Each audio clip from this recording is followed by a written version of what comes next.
जय श्री सीते।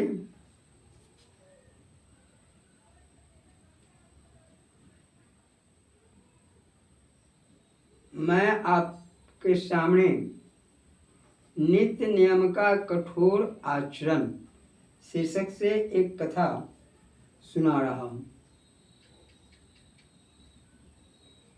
वारसी नगर में जुगा परमानंद नामक प्रसिद्ध हरे भक्त नित्य पूजा के बाद गीता का एक एक श्लोक पढ़कर पंडरी को 700 बार साष्टांग नमस्कार करता। नमस्कार किए बिना कभी उसने अन्न जल ग्रहण नहीं किया। एक बार महाद्वार में एक व्यापारी आया। रात में पानी बरसने से कीचड़ हो गया। जुगा नित्य की तरह उस दिन भी आया। उसने नमस्कार शुरू कर दिए।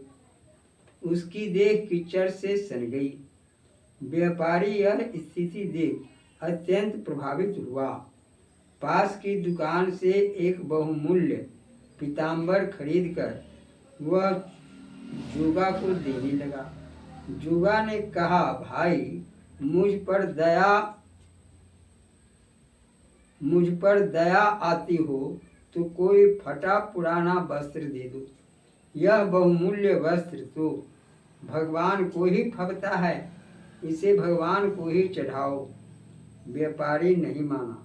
उसका सत्याग्रह और निष्ठा देख जुगा ने पीताम्बर स्वीकार कर लिया। दूसरे दिन जुगा पीताम्बर पहनकर नमस्कार करने लगा। उसका मन रह रह कर पीताम्बर को कीचड़ से बचाने में ही लग जाता। फलतः मध्याह्न हो गया, पर उसके नमस्कार पूरे नहीं हुए। जुगा को यह बात ध्यान में आते देर न लगी। पीताम्बर के कारण नित्य के नियम में विघ्न पड़ते देख वह बड़ा दुखी हुआ और सोच विचार करता भगवान के महाद्वार के बाहर आ अनमना सा बैठ गया। अपने किए पर पश्चाताप के कारण उसकी आंखों से अविरल अश्रुधारा बह चली। इसी बीच एक किसान सुंदर बैलों की जोड़ी पर हल्के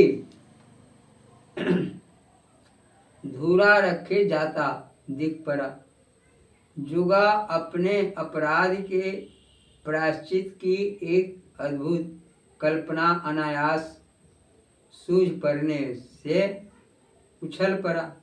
उसने हरबाहे को रोक कर कहा, भैया यह बहुमूल्य पीताम्बर ले लो और यह बैलों की जोड़ी मुझे दो। कृपा कर मुझे हल में बांध दो और बिगड़ कर बैलों को 2 चाबुक जरूर, ताकि बैल मुझे घसीटते हुए दूर ले जाए। फिर तुम आकर बैलों को ले जाना। पीताम्बर बैलों से अधिक मूल्य का देख किसान लोभ में आ गया और लोभ मुलानी पापानी। उसे कुछ भी करने में विवेक नहीं रहा। हल में जुगा को बांध उसने बैलों पर चाबुक फटकारा। बैल प्राण लेकर भाग निकले। बहुत दूर घोर जंगल में पहुंचकर बैल रुके। पत्थरों, कंकरों और कांटों से जुगा का सारा शरीर लहूलुहान हो गया था। प्राण निकलना ही चाहते थे कि जुगा ने अपने को संभाल कर भगवान की अंतिम स्तुति आरंभ की। भक्त की नियमितता नियम निष्ठा पूरी हो गई। भक्त वत्सल ने से अब रहा नहीं गया। पीताम्बर पहने बनमाली बैलों के बीच आविर्भूत हो गए और उन्होंने उसे हल के बंधन से मुक्त किया। भगवान के श्रीहस्त का स्पर्श होते ही जुगा की सारी पीड़ा, सारे घाव हवा हो गए। नित्य नियम का कठोर आचरण करने वाले अपने इस भक्त को भगवान ने सदा के लिए अपना बना लिया। जय श्री सीते। यह कथा आपको अच्छा लगे तो कृपया इसे बार बार देखने का प्रयास करेंगे। जय श्री सीते।